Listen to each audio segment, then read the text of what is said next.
Now, the Trump administration has made an interesting move. They are telling their Australian embassy staff to start to calculate and collate statistics on crimes committed by migrants in this country. It's not just in Australia. They've asked embassies in New Zealand, Canada, and throughout Europe to do the same thing. Curiously, they've not told local governments that they're doing this. They've just instructed their embassy officials to do it. And here is why. This is a statement from the US State Department. We love the Australian people. We just want to warn our friends that if you import a rapid number of individuals of any background, particularly of a culture that's radically different from Australia's, without any sort of mechanism for diffusing the impact, that can lead to political unrest and can lead to economic instability. So clearly the Trump administration, using their embassies to start to build a case, therefore to argue to different governments that your immigration policy, and bear in mind, their concern is not here illegal immigration, it's mass migration, legal but unsustainable in their view, to build a case to their Western allies that this is not a good thing to do, which makes me wonder, does the Trump administration start to fear that if mass migration continues the way it is, nations that were their allies in 10, 20 years eventually will no longer be their allies because cultural changes will have been so great that the US no longer has anything in common with those nations it once would have relied upon? Well, 100%. Demographics are destiny, and the demographics of many Western countries are changing drastically. We have no idea what the long-term social or cultural implications of this will be. But what we do know is that millions of people every year move to Western countries, and they come to the West because they love our freedom, they love our human rights, our dignity, our sense of opportunity for all. But those things can only be sustained if the Judeo-Christian character of our nations are sustained. And if you have such huge demographic transformation, it's only a matter of time before the roots of our civilization start to erode. And that is the danger that they're pointing out. They also point to the economic consequences, the cultural consequences, and the security consequences of mass immigration. And when you look at it, it makes perfect sense. Think about from an economic perspective. If young people can't afford to buy a home, they will get disillusioned with capitalism. They will be driven to the extremes. They'll go to the far left. That's what we're seeing happen in New York with the election of Zoran Mamdani. At a cultural level, well, we know what will happen there.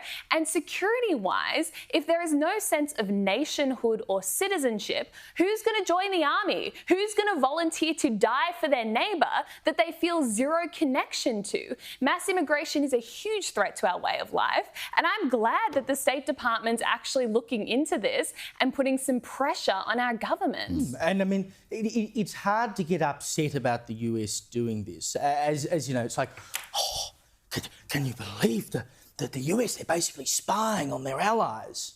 What do you think China's doing? What do you think India's doing? What do you think everyone is? I mean, they're all gathering data about all the countries they've got embassies in. It's just that it's come out that the US is doing this. This stuff is going on all the time, I have to tell you. The US is gathering data for its own benefit. What a surprise. We're doing it. We're doing it in other countries. Don't believe that we're not. Of course we are. And they're not doing it only for their own benefit. They're doing it for the benefit of their allies and the rest of the West. The point they are making is a fair one. And there are parts of the world where there are certain crimes that you can demonstrate are committed at a higher propensity by people who are migrants. It's just a fact. And whether that is because of cultural mismatches or whatever, it is true. And so as a country, you have to say, we are a club. And what sort of club do you want to be? Now, I've been involved with racing clubs where you apply for membership and they just sort of rubber stamp it, and then you get enough members involved and then you tip the board and you take over the club. Is that the kind of club Australia wants to be? Or would we rather be a bit more like a private members club where you have to put in your application and you have to be recommended by one member and seconded by another member, and then it goes to a vote of the board in order for you to get in?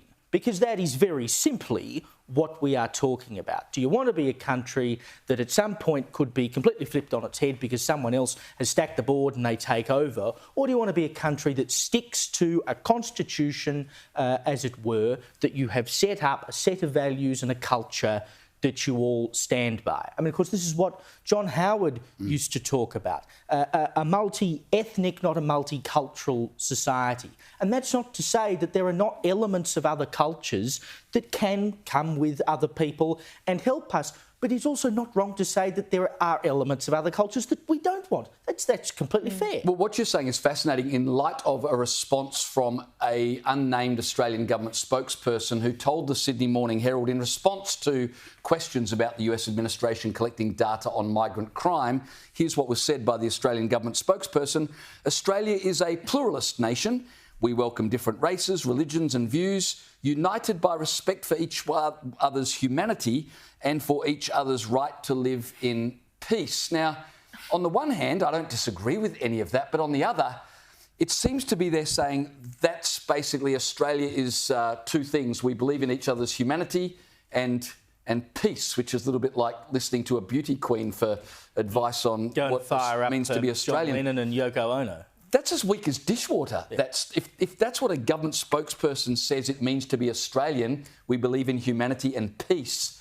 God help us, it'll be the sort of club you described where enough people from a different culture or a different persuasion or perspective or worldview eventually tip the scales and it's still Australia, but it don't look like it used to. Yep. And not to mention, of course, the other economic effects and whatever the pressures that we've seen in the last few years because of mass migration. I mean, you know, you try to buy a house, you try to rent a house, you try to drive on the road, it just becomes more and more difficult. The more people you shove in at a faster rate, the more difficult it becomes to live for the people who are already here, many of them being migrants, by the way.